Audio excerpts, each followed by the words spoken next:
It's July 11th, 2026. Welcome to yes2hellwith.com. Every day in America, government investigates the people. The IRS investigates taxpayers. Police investigate citizens. Building inspectors investigate homeowners.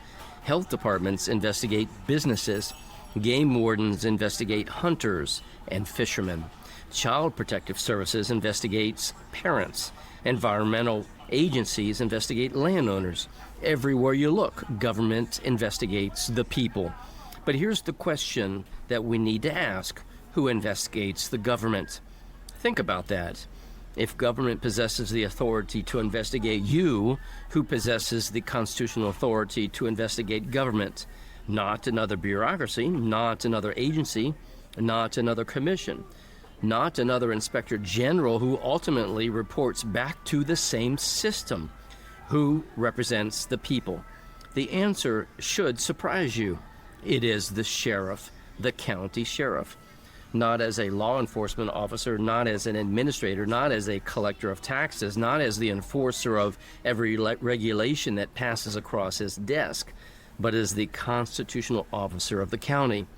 Imagine a citizen walking into the sheriff's office. He doesn't say, "My neighbor stole my lawnmower." He says, "Sheriff, I believe the government has violated my constitutional rights.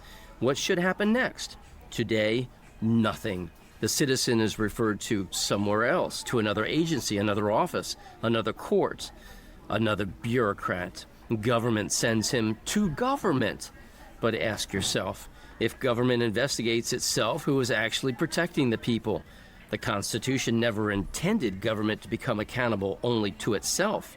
There had to be someone independent enough, someone close enough to the people, someone with both constitutional authority and public accountability. To ask the question no agency ever asks: did government exceed its lawful authority? Imagine if every sheriff in America maintained a constitutional grievance office, not for political complaints, not for disagreements, not for personalities, but for constitutional injuries.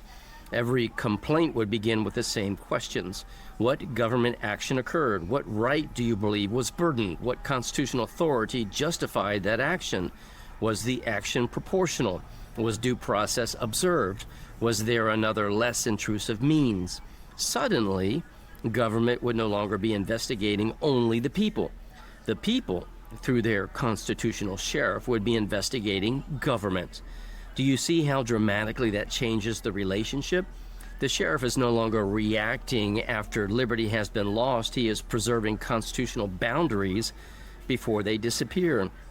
Every agency knows someone may investigate its conduct. Every official knows someone may ask constitutional questions. Every public officer knows his oath is more than ceremony. It becomes accountability, real accountability. This isn't about attacking government. Government has a proper role. Government protects society. But constitutional government must also protect the people from government itself when government exceeds its lawful limits.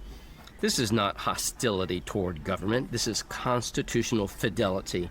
The greatest mistake we've made is believing accountability only flows in one direction, from citizen to government. The American Republic was built upon the opposite principle. Government is accountable to the people.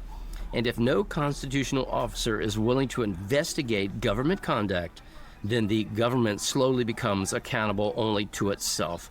That is not the American Republic. That is administrative power without meaningful constitutional restraint. Perhaps we've misunderstood the sheriff's greatest responsibility all along. Maybe his greatest responsibility isn't simply enforcing the law.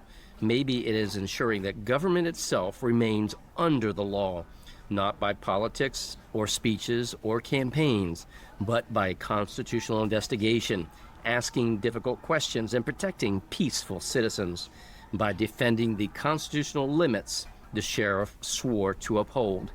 Because the day government knows someone is watching, the Constitution begins to matter again. And perhaps the restoration of the American Republic begins, not in Washington, but in one county, one sheriff, one constitutional investigation, one citizen courageous enough to ask, "Sheriff, will you investigate the government. And as always, may truth reign supreme.